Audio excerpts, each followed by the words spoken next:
बोला. सन्माननीय महापौरताई, विषय अतिशय महत्त्वाचा होता म्हणून मी आपल्याला विनंती केली होती आणि मी विषय सोडून अजिबात बोलणार नाहीये. त्यानंतर प्रमाणे आपण नंतर प्रश्न विचारा.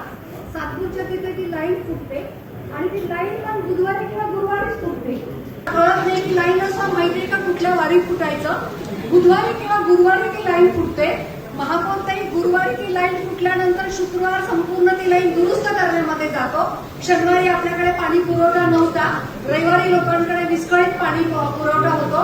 महापौरताई विषय अतिशय गंभीर आहे. 100 मेसेजेस आतापर्यंत आलेले आहेत आणि मग पाणी पुरवठ्याची एक आमच्या प्रभागाची आपल्या एक हे आहे मेसेज येतात त्याच्यावरती आणि ते सांगतात की आता या ठिकाणी अशी अशी लाईन पपाय नर्सरीच्या जवळ फुटलेली आहे, काम चालू आहे, केव्हा काम दुरुस्त होणार ते माहीत नाही. आणि मग त्यानंतर आम्हाला तो मेसेज आल्यानंतर लोकांचे 5:30 वाजता फोन सुरू होतात. तुम्ही आणि मी एकाच म्हणजे आपण एकाच जात्यामध्ये आहोत, सुपामध्ये कोण आहे मला माहित नाही आणि मग आपल्याला लोकांच्या प्रश्नाची उत्तर द्यावी लागतात. मला कळत नाही हाडोदकर साहेब, एका महिन्यात 10 वेळा त्याच ठिकाणी कशी काय पाण्याची लाईन फुटते हो? म्हणजे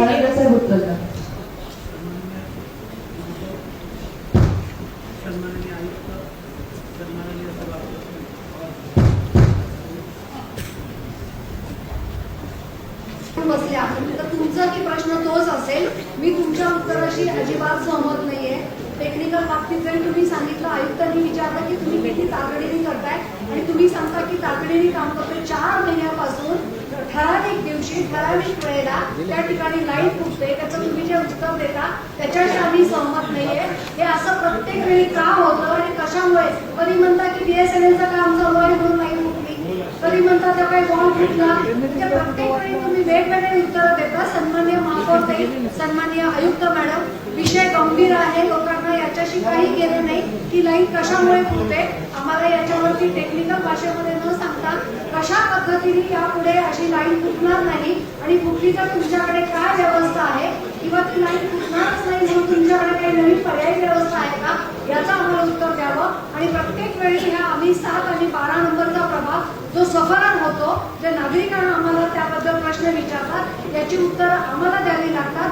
आणि हा आम्हाला असं वाटतं की टेक्निकल फॉल्ट आहे की ही तुमच्याकडून झालेली निष्काळजीपणामुळे झालेली ही गोष्ट आहे. याचा तुम्ही खुलासा करावा आणि महापौरताई त्यांना आदेशित करावं की अशा पद्धतीच्या घटना परत घडणार.